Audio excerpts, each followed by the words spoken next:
So listen, there is a reason why they say that making your first million is the hardest. And after that, every other million becomes that much easier. And I can tell you this from firsthand experience. I made my first $1 million at the age of 18 and have multiplied it every single year since then. And that's actually what I was thinking about last night.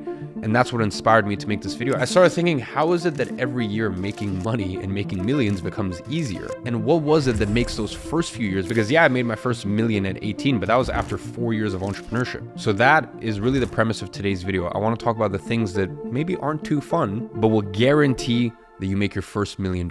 So real quick, I want to just discuss what makes that first million so difficult, just so you understand what stage of the journey you're at. And so that way you also relax and you enjoy the process and you enjoy the journey. You understand that this is a part of your process and it won't always be this hard. And the main reason, the main thing you need to get over is inertia. Inertia is the tendency for objects that are stationary to stay stationary. Let me put it very simply.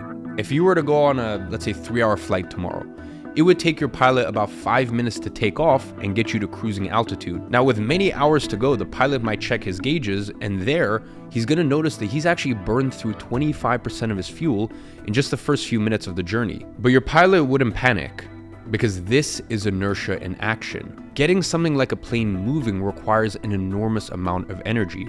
But once it's up in the air, it's actually remarkably efficient. It's just sipping fuel to stay cruising. And that's why millionaires find it so easy to keep earning money. They live at this altitude. They have the resources and the capital to print more. But I say this in the nicest way possible. You're still on the ground. Getting you up in the sky is gonna require a lot of fuel. So that's why in today's video, I'm gonna show you how to overcome your inertia and get you to the cruising altitude of millionaires. Now, the first thing I need you to do is I want you to stop looking at the Musks and the Bezoses of this world. I want you to look at the athletes, the Messis, the Hamiltons, the Federers. Now, you might look at interviews with these guys, marvel at their achievements, and think that nothing would be better than sitting with them at a bar picking their brain. Let me tell you something, because I'm friends with a lot of these athletes. There is no one I would rather speak to less than them, especially in the middle of the season, because they are so monastically focused on their goals, battling fatiguing diets and suffering through intense training regimes, that they are literally the least interesting people in the world. They don't have the time or energy to dedicate to a conversation, and they haven't consumed a piece of popular media in months. You're not going to learn what they think of a film or a celebrity gossip. They are in their bed at 9 p.m. every night and treating their bodies like a temple. In other words, these people aren't well-rounded. They don't do moderation. And guess what?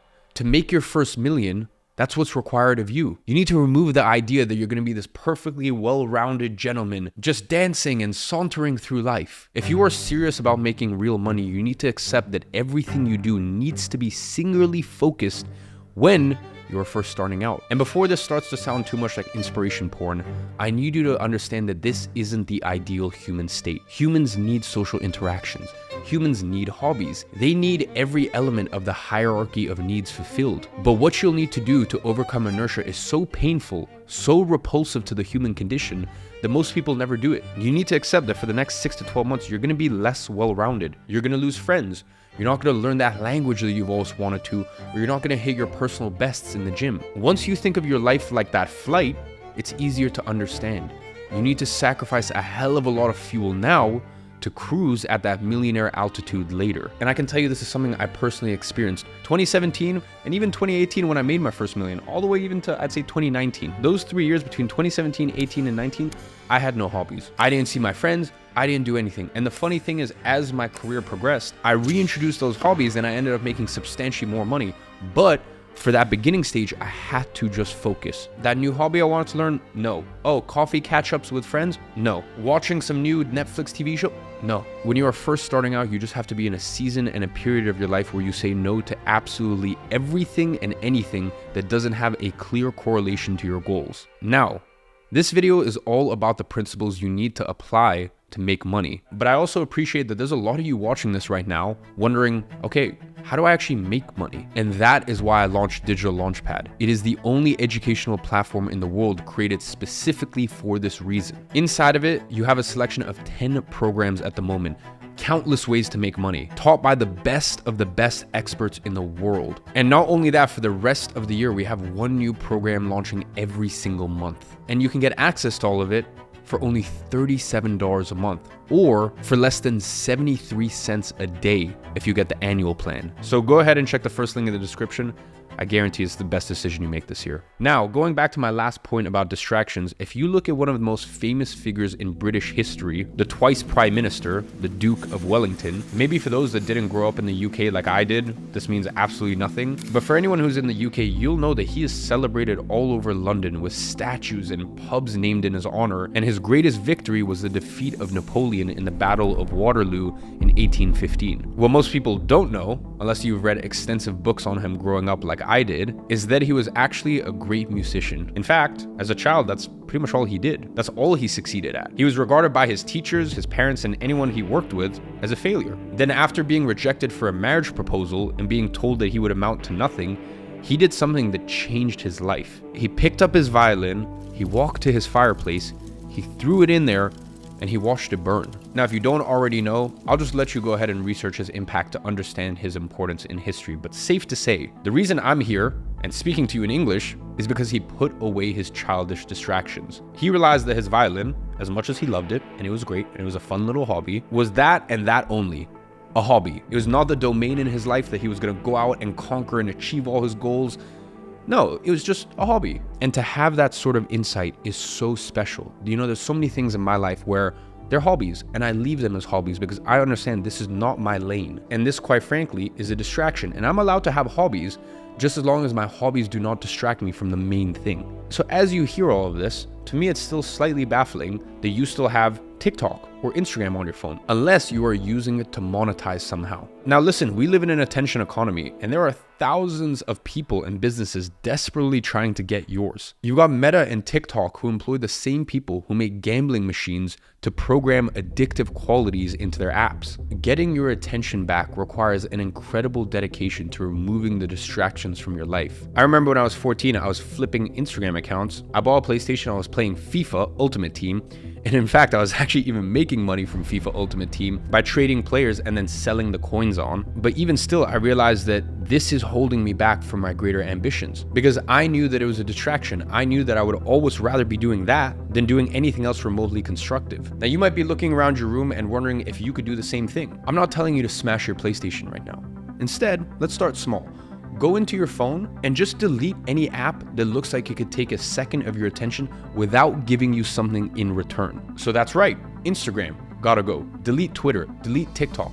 Now, if you are making money from these things, very different story. That's a topic for another day. And that's something that I'll be putting out a lot more content about in the future. But if you're on Twitter just because you like seeing random bullshit on there, how is that serving you? In life, you always want to equal exchange. So ask yourself, if you had a friend that all they did was take and give you nothing in return, would you still want to be friends with them? Okay, cool. Well then, why are you on Twitter? Why are you on TikTok? Unless you're getting something back in return, why are you on these platforms? And by the way, I'm on these platforms. You might even be following me on these platforms. So it's not in my best interest to tell you to delete them, but just fucking delete them. And I hate to be the one to say this, but these distractions aren't limited to technology. If you're watching this, more than likely your friends are trying to invite you on Fridays to have little gaming parties, or maybe go get shit-faced at the local bar. Now, I'm not saying that you need to cut these people out forever or remove them from your life, because for me, honestly, it's very good for the soul sometimes to just go and be stupid with your friends and have fun and just act your age. Especially for boys, it's just good to be with your guys sometimes. And there's nothing wrong with that. But you need to understand, for the next 6, 12, 18 months, they are not gonna be on the same wavelength as you. So you need to decide whether 7 hours of socializing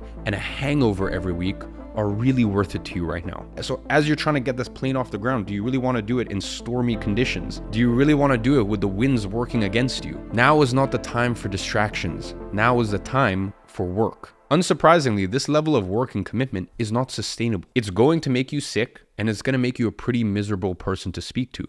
So that's why you need to set realistic goals and a time limit to this dedication. And one of the most common mistakes I see people making when they start out is making wildly outlandish predictions and goals. You know, I'm willing to bet that if you scroll to the comments of this video, you'll see someone saying that they're going to comment again in a year's time when they're on a yacht with me smoking a cigar. And to that gentleman, take this in the nicest way possible.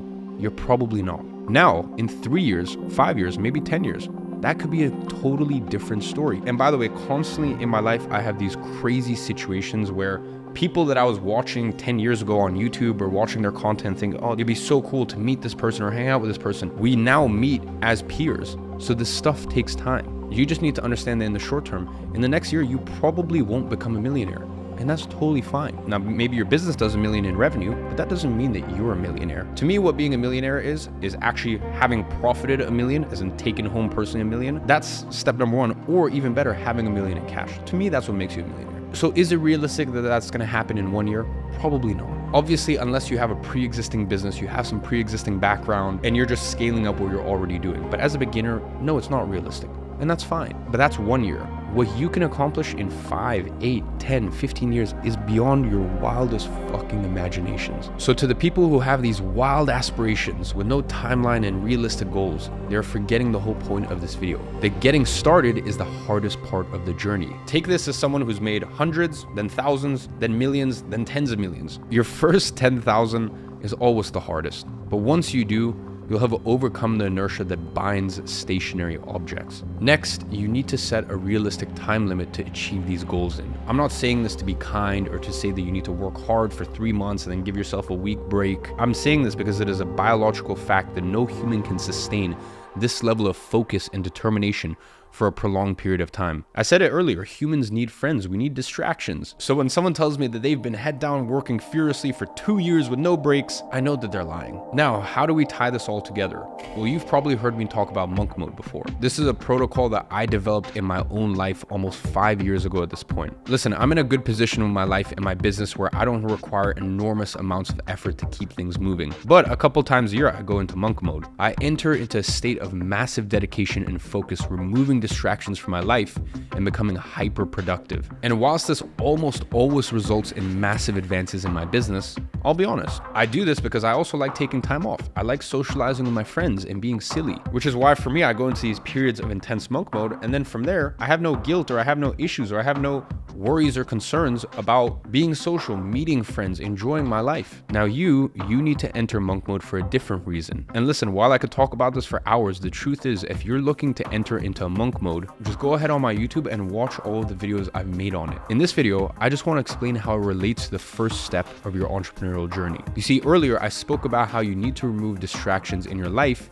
and reduce your social commitments. So you might think, therefore, that this is all about subtraction. The truth is a little different. Monk mode only works when you apply it holistically to all areas of your life. You need to apply the same diligence and commitment to your sleep, your diet, and your body as you do your work. For most people, that means eating less, sleeping more, and sticking to a simple gym regime. This isn't so you can get a six-pack at the same time as earning your first $10,000. It's to support your mind on the journey. Only by fueling it properly and giving it the things you need will you stand a chance at success. So ladies and gentlemen, today's video is really to remind you and assure you that at the beginning, it's hard. I'm not gonna sit here and lie that it's not, but that's fine. That's part of the journey. And I know that it sucks for a bit, and I know that it's not gonna be easy for a bit, but I promise you, listen to me, I promise you this, that if you just get the plane off the ground, if you just get it to that cruising altitude, I'm not saying that your life becomes incredible and you never have any worries or any fears, but it just takes so much less effort to sustain it